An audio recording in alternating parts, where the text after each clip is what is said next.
Bismillahirrahmanirrahim. Assalamualaikum warahmatullahi wabarakatuh. Hari ini saya akan mencoba mengupas pada mata kuliah filsafat hukum Islam.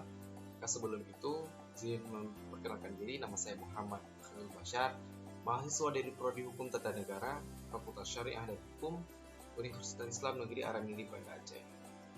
Kawan-kawan mahasiswa dimanapun berada, hari ini kita akan coba mengulik bagaimana beberapa bab yang ada di dalamnya yang membahas tentang filsafat hukum Islam ini.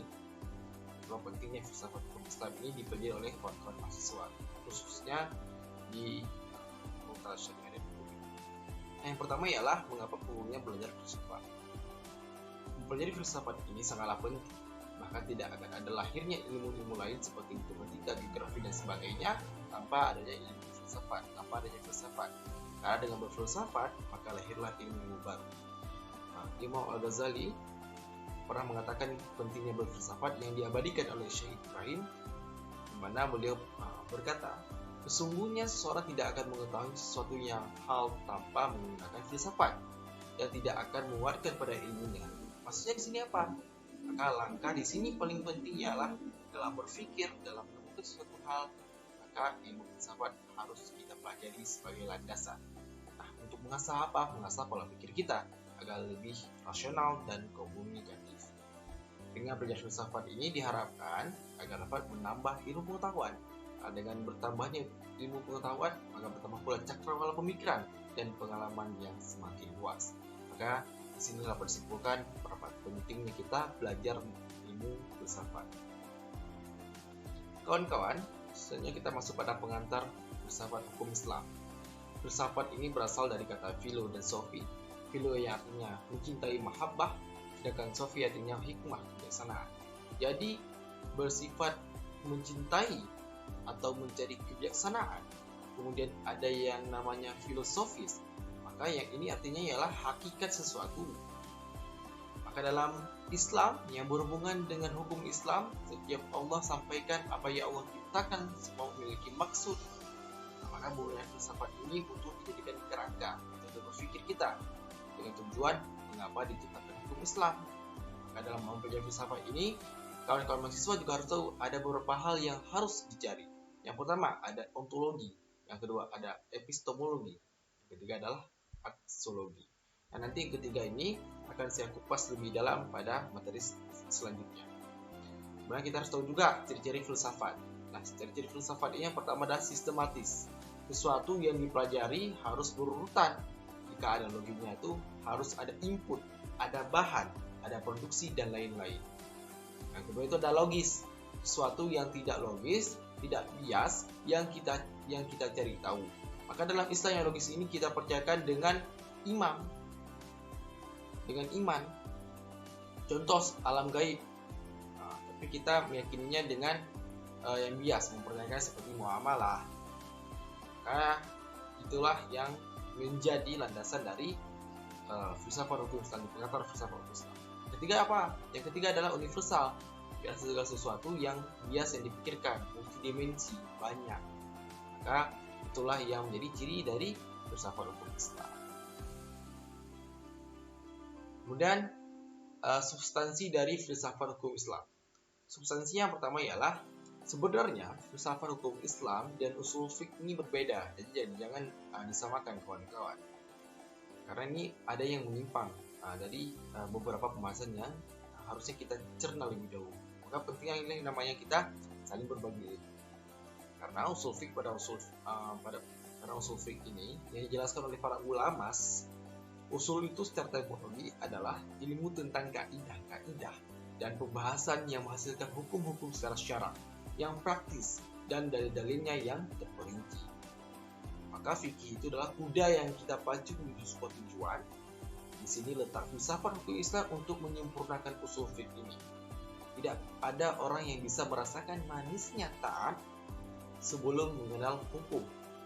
Filsafat hukum Islam ini ibarat pintu rahasia untuk menemukan petunjuk Allah. Tidak menerangkan sifat sebab akibat, maka hanya manusia yang menerangkan.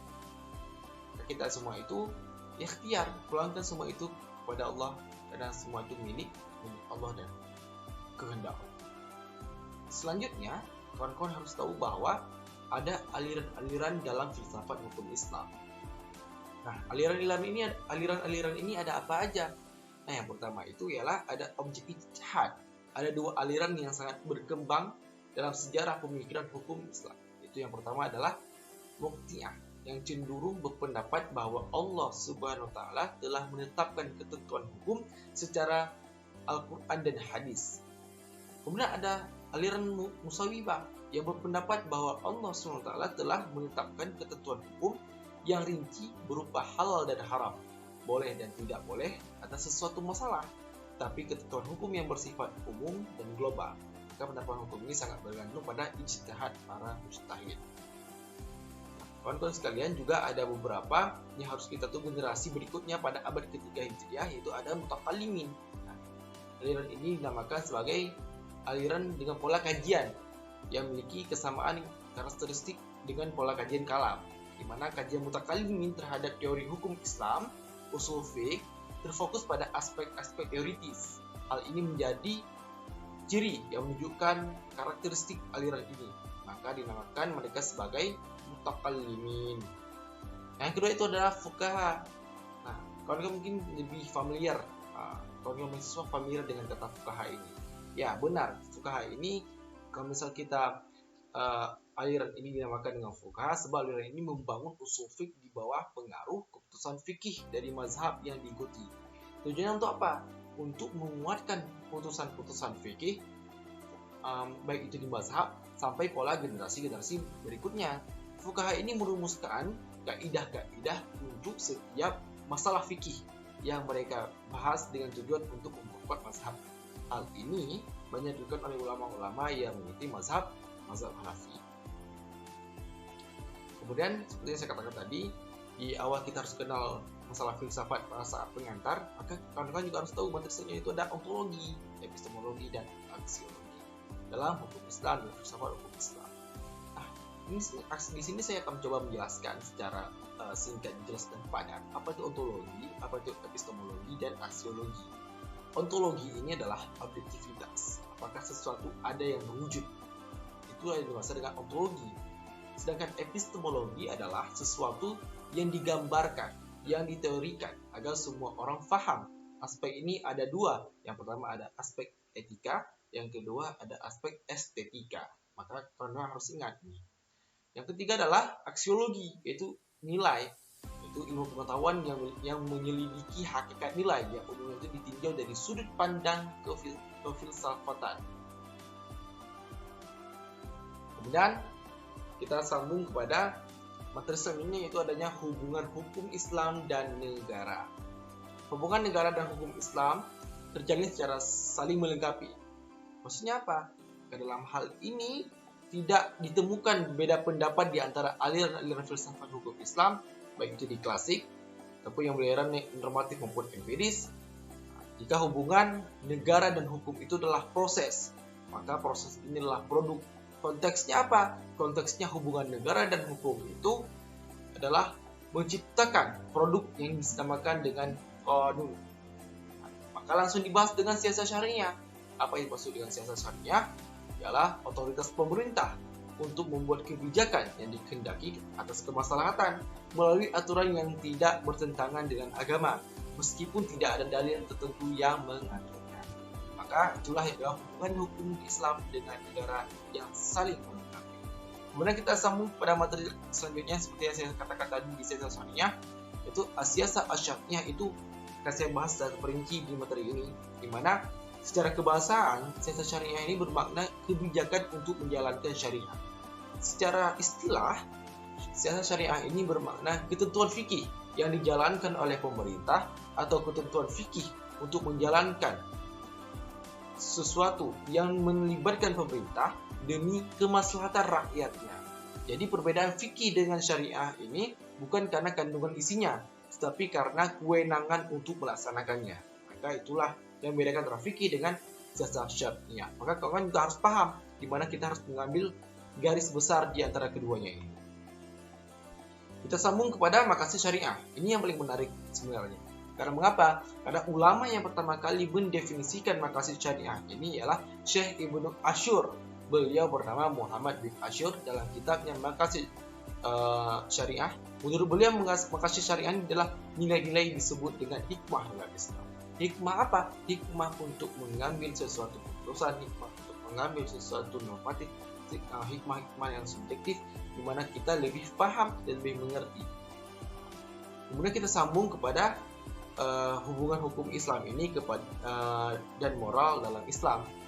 Nah, berbicara masalah hubungan hukum Islam dan moral ini, hukum dan moralitas dalam pandangan Islam, hukum Islam adalah seperangkat peraturan yang berdasarkan wahyu Allah dan sunnah Rasul. Tentang tingkah laku manusia mukallaf yang diakui dan diyakini berlaku dan mengikat untuk semua umat beragama Islam. Makanya ada dibagi juga beberapa pola hukum dan moral yang menjadi landasan mengapa hubungan hukum dan moral dalam Islam ini. Yang pertama ialah hukum merupakan bagian dari satu ajaran moral. Ajaran moral adalah prinsip-prinsip dan kaidah-kaidah moral yang terdapat dalam berbagai agama, ideologi, filsafat, dan tradisi masyarakat.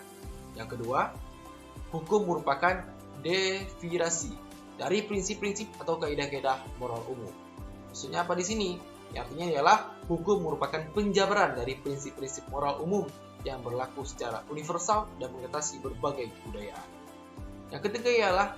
Yang ketiga ada yang namanya persinggungan antara kaidah hukum dan kaidah moral. Artinya adalah bagian dari tingkah laku manusia yang sama-sama diatur oleh kedua kaidah itu. Maka itu yang maksud dengan persinggungan antara kaidah hukum dan kaidah moral. Yang keempat dan terakhir yaitu tidak ada hubungan antara hukum dan moral karena kedua bidang itu bukan hanya dua hal yang terpisah, tapi juga dua aspek yang berbeda. Maka inilah 4 poin penting hubungan hukum dan moral dalam Islam.